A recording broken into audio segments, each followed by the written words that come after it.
Olá, amigos cinefãs! Sejam bem-vindos a mais uma temporada de Tinha Que Ser Mulher. Estávamos com muita saudade de vir aqui botar fogo no parquinho. E vamos começar essa segunda temporada com um tema muito... que tem encaro muito aí. Eu tenho visto muito na timeline, estou fazendo thread no Twitter, vídeo no YouTube. E eu acho importante a gente vir aqui revisitar um filme que a gente gosta muito. Eu e Júlia, que é claro que eu tô aqui com Júlia, que eu esqueci de passar a bola pra ela. Fala aí, Júlia. Oi, gente! Depois da nossa pausa, nossas férias, estamos aqui de volta na nossa segunda temporada, porque, como a Bárbara disse, todo dia é um ótimo dia para tacar fogo no parquinho. E estamos aqui com ele, o grande filme que aqueceu nossa sessão da tarde por muito tempo. Aquele filme que a gente assistia quando era e hoje a gente vê que tem muita coisa errada. O Diabo Veste Prada. Pois é, gente. E acho que tá na hora da gente revisitar esse filme, porque tem muita coisa que a gente vê na época e hoje em dia a gente vê e percebe que tem alguma coisa assim diferente, começa a pensar com outra cabeça, vê que 2006, que foi o ano que saiu o filme, era um mundo completamente diferente do que é hoje, mas será que é tanto? Então, a gente vai revisitar esse filme, destrinchar um pouquinho pra vocês, porque é sempre bom, né? Um filme que vale a pena ainda ver.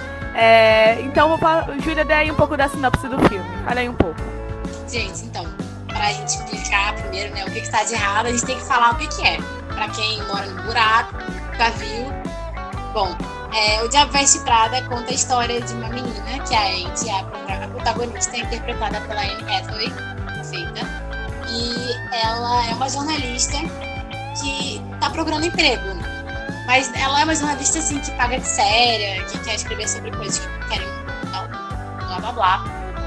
E aí, a Andy manda seu currículo para uma revista de moda, a Runaway, que é dirigida pela Miranda Priestly, pela também perfeita Meryl Streep, maravilhosa, e um dos personagens mais icônicos das telonas.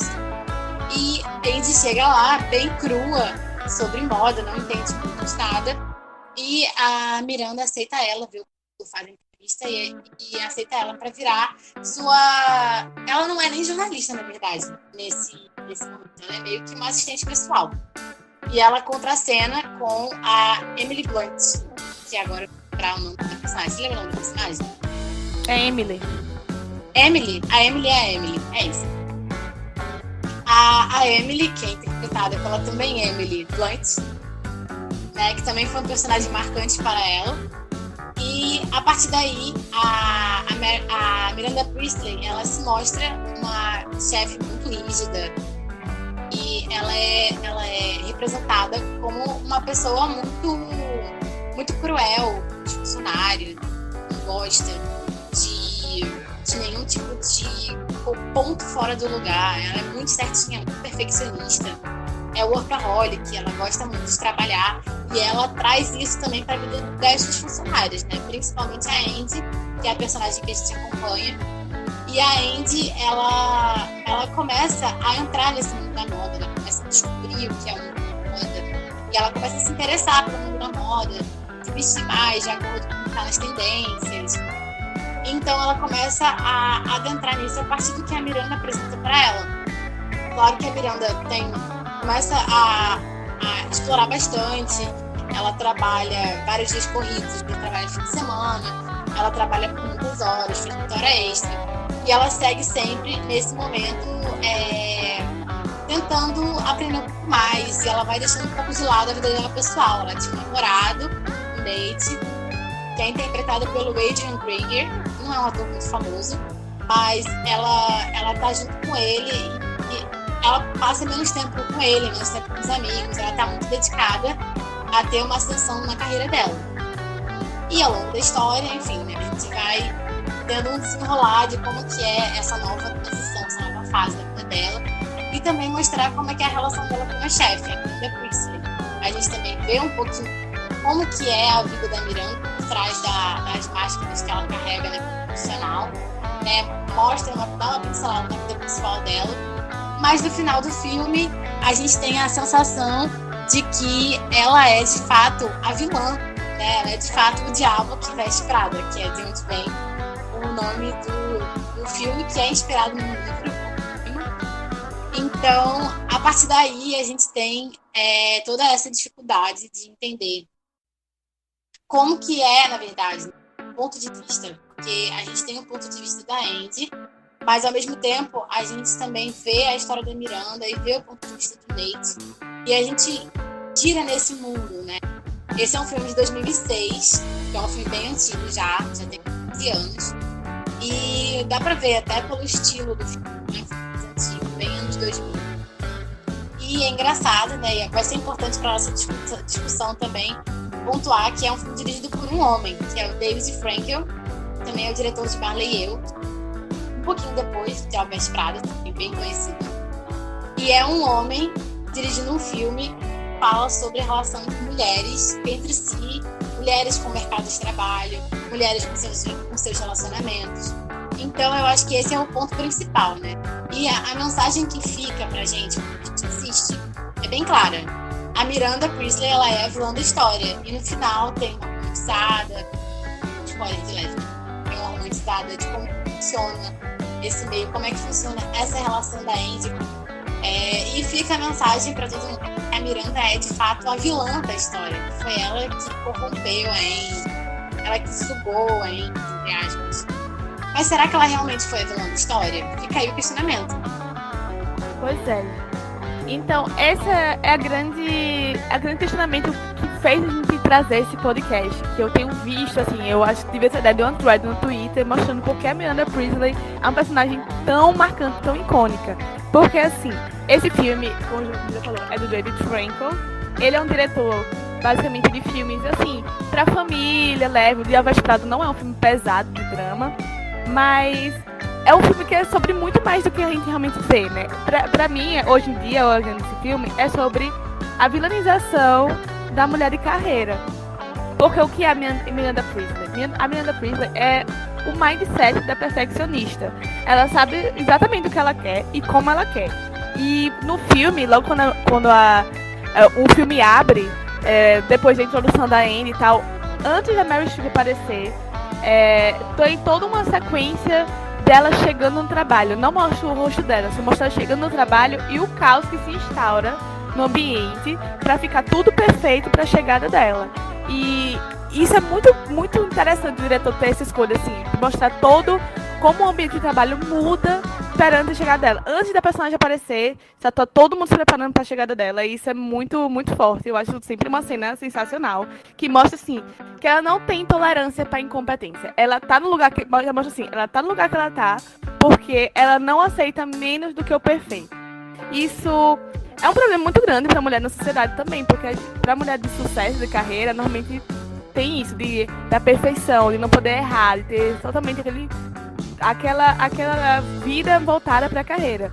E logo no começo existe a Andy menosprezando tudo que tá ali, entendeu? Mas o que acontece com a transformação da Andy, basicamente, é essa perfeição da Miranda Priestly fazendo com que ela melhore, porque a Andy começa o filme sem experiência, sem noção de detalhes, de ética de trabalho. Ela é totalmente despreparada para uma entrevista de emprego, porque ela chega para fazer a entrevista e ela nem sabe quem é a dona da empresa que ela vai fazer a entrevista.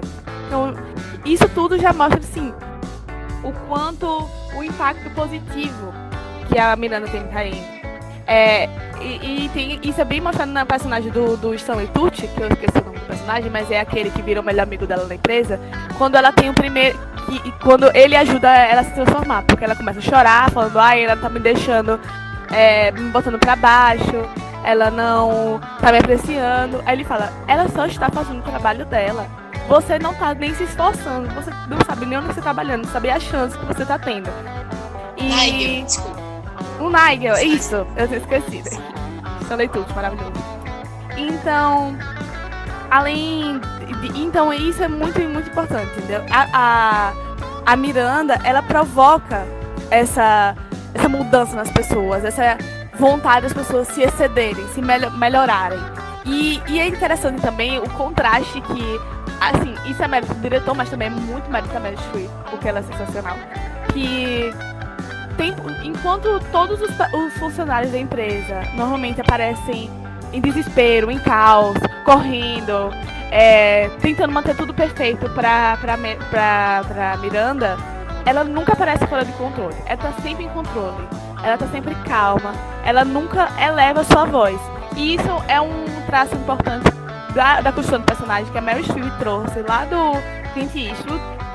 Porque quando ela fala assim, numa entrevista, ela disse assim, que quando ele tá dirigindo o filme, ou quando ele tá atuando no filme também, ele nunca eleva sua voz. Porque quando você não eleva sua voz, você é a pessoa mais poderosa da sala. Porque todos têm que se inclinar pra te escutar. Então ela pegou também os traços de um homem, a questão da... Porque ela é irônica, ela é controlada, tudo. Só que, assim, a personagem nunca funcionaria se ela não fosse uma mulher. Porque não existe nenhuma surpresa em um homem se dedicando totalmente ao trabalho e querendo ter totalmente a perfeição e totalmente se voltar para a carreira. Mostra também que ela é muito... ela é muito... Não, assim, ela não só tem controle de tudo que acontece, mas ela domina muito o ambiente que ela trabalha. Ela domina muito onde ela está trabalhando. Ela sabe muito da matéria dela. Isso é muito mostrado naquela cena do cinto, que a Andy fala: não tem diferença entre um cinto e o outro. Menosprezando também a indústria da moda, porque é uma coisa feminina. Isso é muita coisa do filme dos anos 2000. E tudo que é feminino é meio que menosprezado. Diminuído. Porque se importar com a aparência é uma coisa feminina, ou portanto é uma coisa menor. A Miranda não, ela dá uma aula, ela mostra isso aqui é isso aqui é isso, é importante na sociedade por causa disso. Você está usando esse suéter azul, porque achando que você está contradizendo a sociedade, mas você está usando um suéter que foi extremamente planejado para você, pelas pessoas com quem você está trabalhando agora. E é incrível, assim. Você para pra pensar em todo o controle que ela tem e como é retratada como um mal, porque só da metade pro final do filme vai destrinchando um pouco mais sobre a Miranda, assim, como ela o fato dela se voltar muito para a carreira e pro sucesso que ela tem um preço, que é as pessoas da sociedade julgarem ela como uma pessoa ruim, como uma pessoa fria, e o próprio marido dela não aceitar que ela trabalhe, perder o resultado das filhas dela. Ela tenta equilibrar uma coisa com a outra, mas o sucesso dela deve a esse preço, e ela tem noção da vilanização que ela sofre da sociedade, e ela está disposta a lidar com isso, porque esse é o preço que ela escolheu para o trabalho dela. Mas se a gente olhar de novo o filme, temos, enquanto ele é muito avançado para sua época, 2006, que é mostrando a força da Miranda, temos um probleminha que não envelheceu muito bem com esse filme, que foi a falha em mostrar quem é o verdadeiro vilão desse filme. Né, Júlia? Eu acho que é exatamente isso, sabe, Bárbara? A gente vê no filme, desde o começo, que tem bastante essa construção da personagem, da Miranda, né? A construção da personagem imponente. Mas isso também reflete o que a mulher de carreira representava naquela época. Ainda era uma mulher muito temida. Nos anos 2000, eles mostraram vários filmes de mulheres de carreira, né? Não só a Miranda Priestly, mas também várias comédias românticas que mostravam mulheres de carreira, que já é um reflexo da mudança da sociedade, mulheres que correm atrás do que querem, mulheres que saem de casa, que trabalham, querem crescer na profissão. Claro que ainda não mostra isso como protagonismo da vida delas. Quando mostra, a personagem ela é justamente a Miranda, que é uma personagem que foi completamente vilanizada nesse filme e na interpretação do público geral, que é uma personagem que é muito focada no trabalho, é workaholic. Só que justamente como você disse, né, se a gente colocasse um homem no lugar dela, esse tipo de comportamento não seria questionado.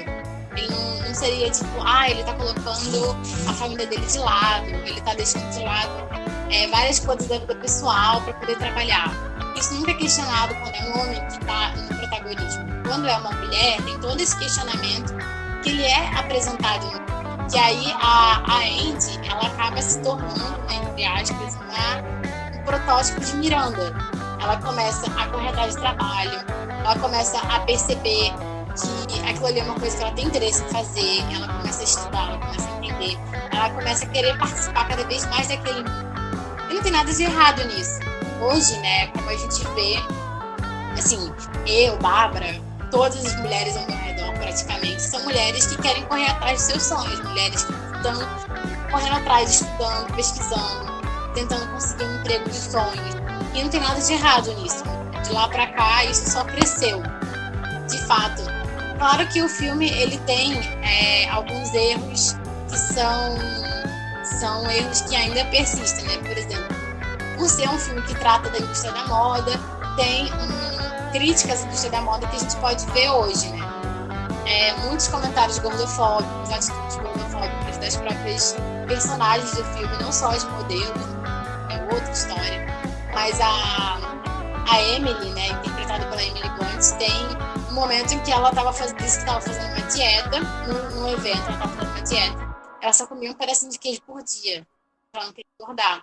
Tem muito essa coisa de você estar no padrão estético para você poder se encaixar na indústria da moda, que é um comportamento reforçado pelo filme e que hoje, obviamente, ele é extremamente criticado, né? Porque a moda mesmo, né? Que é uma crítica pessoal, a moda mesmo, ela vai se adaptando aos novos corpos e às novas, a diversidade, né? Uma diversidade que já existia em 2006 quando saiu, mas não era uma diversidade que era abraçada pela indústria da moda, era uma diversidade que ficava à margem. E isso é reforçado dentro do próprio filme, que tem muito essa questão estética, de ter mulheres magras, de você acompanhar a moda, de você acompanhar não no sentido de estar por dentro, você se adequar aos padrões da moda, e não o contrário.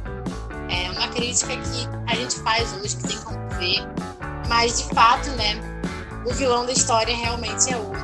A Miranda, ela não está como uma vilã, ela é realmente uma mulher de carreira que ela teve que abdicar de algumas coisas, como a Bárbara comentou, mas isso é uma escolha que ela fez, é uma escolha da carreira dela, e a gente vê que muitas pessoas hoje também fazem esse tipo de escolha. E a crítica também que dá hoje, só uma última coisa para acrescentar, é a própria questão da mulher de carreira, que é uma coisa reforçada também por outros filmes, mas a mulher de carreira, ela criou-se esse arquétipo de que ou a mulher, ela cuida da vida pessoal ou ela cuida da vida profissional. E não tem como você fazer os dois. Então, no caso, a Miranda, ela também representa essa mulher no extremo, né? A mulher que ela tem que ser temida para ser respeitada, a mulher que preza exclusivamente por seu trabalho, mas isso não quer dizer que ela não esteja amando as pessoas ao seu redor, sua família, seus filhos, mas que ela abdica disso para trabalhar, para estar ali com um emprego que ela ama. E hoje, né, a gente vê em vários filmes também, que também é um reflexo da sociedade, que as mulheres, elas podem ser as duas coisas. Ela pode ser uma mulher de carreira, ela pode crescer na profissão, ela pode ter o emprego que ela quiser, e ao mesmo tempo ela pode dar atenção para as pessoas que ela ama, para os amigos, para a família, e que isso não tem nada de errado nisso, né? Mostra que você não precisa necessariamente ser durona o tempo todo para você ser respeitada pelas pessoas. Eu acho que é uma crítica que hoje a gente também pode fazer, mas é óbvio que isso não isenta a competência da Miranda na profissão e de passar tudo isso para Andy. Agora, de fato, né, o vilão da história é outro, que a gente vê um vilão silencioso, e ele, infelizmente, né, como a Bárbara colocou, ele não ficou uma coisa tão datada. A gente ainda vê esse vilão por aí, na rua, nas praças, no seu emprego, pode estar morando até na sua casa, que é o esquerdomacho. Estamos aí lidando com o Nate, que, para a nossa avaliação geral, ele é de fato o vilão da história. Nate é namorado, noivo, marido da Andy, e desde o começo ele ficou muito feliz que ela estava com emprego, muito animado, se empenhando, não sei o quê. Mas quando ele começou a ver que ela estava dedicando bastante tempo para o trabalho, que ela estava se empenhando demais, ela estava desmarcando coisas com ele, ou até coisas com os amigos para poder se dedicar ao trabalho, que não tem nada de errado nisso. Cada um, em um determinado momento da vida, tem que se dedicar um pouco trabalho para conseguir ter um desenvolvimento, para poder correr atrás de um aprendizado. E não tem nada de errado. Todo mundo chega nesse ponto. E a Andy, ela chegou nesse ponto através do incentivo da Miranda. A Miranda, ela começou a mostrar isso para ela. E ela começou a abdicar de algumas coisas, de algumas saídas, para poder justamente se tornar uma mulher de carreira. Crescer e aprender a absorver tudo que a Miranda tinha para mostrar para ela. E o Nate, ele não ficou nem um pouco satisfeito. Porque antes ele tinha uma namorada que era muito disponível. E agora ele tem uma namorada que não é tão disponível. E aí ele começa a colocar a Andy contra a parede. Começa a colocar a Andy contra a parede. Ele começa a falar: você está passando muito tempo no trabalho, você não me dá tanta atenção. Até chegar a um ponto final, que é mais pro clímax do filme, no meio, final, que ele dá um ultimato para ela, obrigando ela a escolher entre o trabalho dela e o relacionamento dela. Bom, isso, como a Bárbara disse, não é uma coisa nem um pouco datada. Se a gente olhar para 2020, este ano em que estamos falando, a gente consegue ver que existem muitos casais na realidade que são desta forma, que existe o menosprezo, a rejeição da mulher de carreira, como se a mulher deve correr atrás de seus sonhos, desde que os sonhos dela sejam menores que os meus. Não é uma coisa que a gente ainda vê bastante. E o Nate, ele traz essa representação no filme. Ele é, de fato, um vilão que simplesmente não liga pra Andy. Ele não se importa de verdade com ela. Ele se importa com o que ela representa pra ele, com a disponibilidade pra ele. E então, aí a gente está tratando de claro, um caso de machismo velado, né? Que ele paga de bom moço, ele diz que se importa, que tá ali, que é uma pessoa que ama, que tá falando isso, que é o melhor pra ela, mas ele na verdade não sabe o que é o melhor pra ela.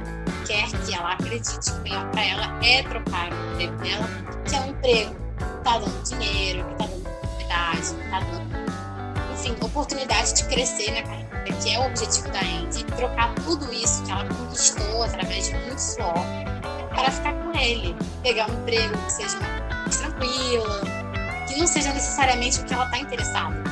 E ela aprendeu a gostar, ela descobriu que ela gostava, assim, conheceu, quando ela parou de menosprezar os pequenos detalhes. E a Miranda comenta que são detalhes que marcam a sociedade, que tem um impacto na sociedade, que mostra como a forma que você se veste é a forma que você. E o Nate, ele está simplesmente ignorando isso, ignorando completamente. Então, depois dessa nossa análise aqui, não tem como a gente não finalizar a análise do filme dizendo que simplesmente Nate é um vilão, que todo mundo deveria abrir os olhos. Veja se você não tem um Nate na sua vida, ou se você não tem um Nate que é namorado da sua amiga, namorado do seu amigo.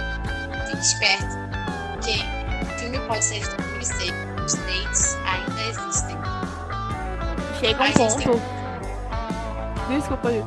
Chega um momento que ele realmente fala assim no filme pra ela: eu não importaria se você estivesse na noite dançando, ou contanto que você estivesse fazendo com um pouco de dignidade, sabe? E assim, como se o trabalho dela e o crescimento dela fosse assim, ela não tivesse tendo dignidade em se jogar nisso, sabe? Acho pesado. Pelo contrário, né? Ela tá conquistando credibilidade. E não tem essa percepção em nenhum momento, né? Eu acho que é um personagem que, apesar de ser ficcional, é real. Ele tá aqui pelas ruas, praças. E é um cuidado que a gente tem que tomar, né, Bárbara? Pois é, Julia. Pois é, porque chega até no final do filme e ainda a mensagem que fica é o Nate, ela chega pra ele e fala: Nate, você tá certo. Então, existem outros exemplos de filme dessa época que mostra assim, a vilanização da mulher de carreira, como ela tem que passar fria, E eu e o Júlio estava comentando ontem, ela lembrou da proposta que a Sandra Bullock se coloca totalmente como fria, inacessível, bruxa, não sei o quê, porque ela tem que ser assim para que ela seja respeitada no seu ambiente de trabalho. E o que a gente acaba pensando aqui no final dessa discussão é assim, o quão isso ainda acontece, o quanto ainda, a gente tem 2020, o filme foi 2006, o quanto isso é recente ainda, sabe? Porque Júlia leu o livro, eu não li, mas o que eu vi de comentário da moça que escreveu o livro, que eu esqueci o nome, e pra quem não sabe, o filme é baseado nessa moça que trabalhou na Vogue, e a Anna Wintour, que é essa... que ela tem essa fama de ser assim, rígida, de ser exatamente esse diálogo. Mas o que ela fala muito no filme é que ela aprendeu muito com ela. Ela aprendeu até excelência com ela. E então, aí essa reflexão que a gente fica, que a gente estava conversando, a gente pensou sobre como ainda é vilanizado o fato da mulher querer sua carreira, se dedicar a isso, porque que o filme bota muito essa mensagem assim, ou você tem tudo ou você não tem nada, ou você se dedica à sua casa ou você se dedica à sua carreira. Não, você tem que ter um dos dois, você não pode querer ter os dois. E é isso. Isso ainda é muito colocado em evidência. E tem outros filmes também, assim, outros exemplos, sei lá, na minha cabeça agora eu lembrei da Robin, How I Met Your Mother, que ela fala, eu não quero ter uma família, eu quero ter minha carreira.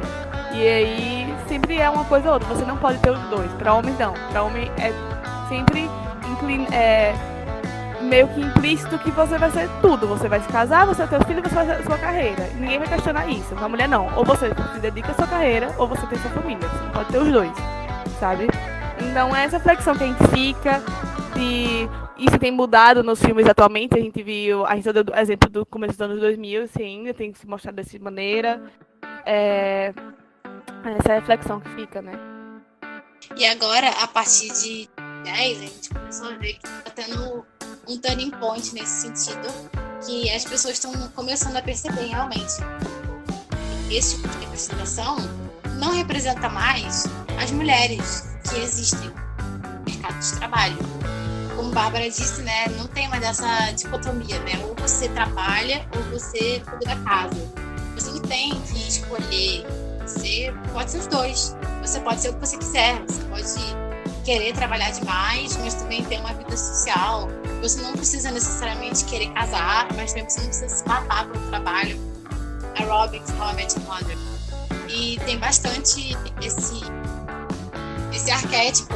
Eu acho que aqui vale até a gente comentar, já que ela falou da Robin, eu queria falar da Rachel, de Friends, que a gente vê que no final Friends acabou em 2004, no último episódio. Aqui um spoiler pra você que mora no buraco. No último episódio, a Rachel tinha uma oportunidade, ela também trabalha no mundo da moda. Ela tinha uma oportunidade incrível de trabalhar em Paris, uma empresa gigante, se não me engano, acho que ela tá na Ralph Lauren já. E ela tem uma oportunidade de trabalhar em Paris, ela está indo para Paris, ela larga tudo, ela larga o avião, larga tudo, porque o Ross manda mensagem para ela, se declarando, pedindo para ela ficar. Então, assim, é muito essa questão, é justamente a mesma coisa que é 2 anos depois do final de Friends.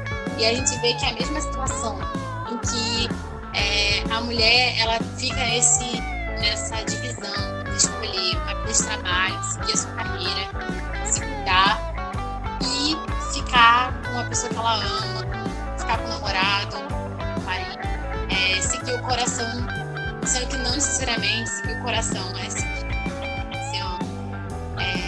E mostra que só tem essas 2 opções, né? Você não pode crescer para além disso. E a gente tem que mostrar, né, que não só no cinema, mas também televisão, na própria vida real, a gente não vê mais isso. A gente vê pessoas que conseguem correr atrás dos dois. E a cinematografia, ela tem que correr atrás do tempo perdido e começar a mostrar novos exemplos. Mulheres que podem sim ser incríveis na carreira e elas também podem sim ser incríveis na sua vida pessoal. Fazer o que elas querem, elas podem tirar tempo para elas mesmas, pode namorar. Se não quiser namorar, também namora, pode ter filhos, se não quiser, não tem. Eu acho que essa mudança, ela tem que ser mais representada. E é engraçado ver como ainda esses casos de Nate, Ross, ou até da Robin com ela mesma, de tomar essa decisão, de escolheu. Eu acho que isso é uma coisa um pouco ainda droga. Muita gente se pensar, né? Como a Bárbara disse, é uma reflexão que a gente tem que trazer para esse momento. Bom, gente, essa foi a nossa primeira discussão, comeback de Tinha que Ser Mulher na nossa segunda temporada. Uma discussão que começou em 2006, mas ela ainda é muito atual. E agora chegou a hora de dar tchau, infelizmente. Vamos dar um beijinho. É hora de dar tchau. Que nem os Teletubbies. Bom, queria agradecer a todos vocês que estão escutando a gente. Obrigada por dar essa oportunidade na nossa segunda temporada. Esse tema aqui é muito atual ainda, né, Bárbara? Ainda é muito atual, a gente vai fazer ainda muitos temas atuais, a gente gosta de ficar falando, destrinchar tudo, ver coisa além, é sempre bom ficar, ver além do que a gente tá com, porque a gente não só com tudo que a gente tá vendo. Tem uma política assim por trás, e é isso que a gente vai fazer aqui por mais uma temporada, mais 8 episódios aí que tá por vir. Então, obrigado por ficarem com a gente nesse tempo difícil. E cheirinho pra vocês. Muito obrigada, gente. Fica aqui meu beijo. Segurem esse beijo no coração.